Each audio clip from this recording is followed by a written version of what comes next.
Good morning guys. Home service tayo ngayon sa CCP Complex. Sobrang aga natin ngayon.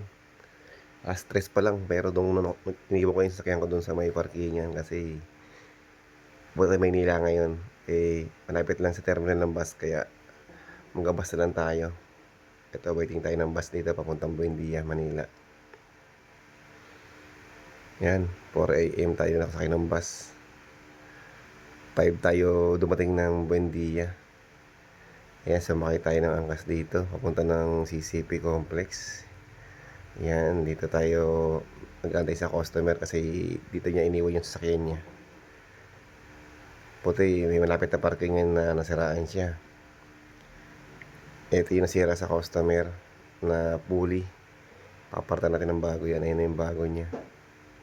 Ayun no, may mga nag-exercise na. Mag-alas 6 na kasi niyan. Kaya, yan. Ayun na yung liwanag. Sobrang aga natin magtrabaho ngayon.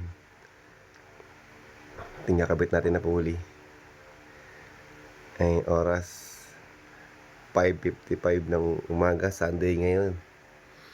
Kaya maraming nag-exercise. Yan, nakabit ko na yung pulley. Tsaka yung timing belt niya. Yan. Ito yung mga nasira.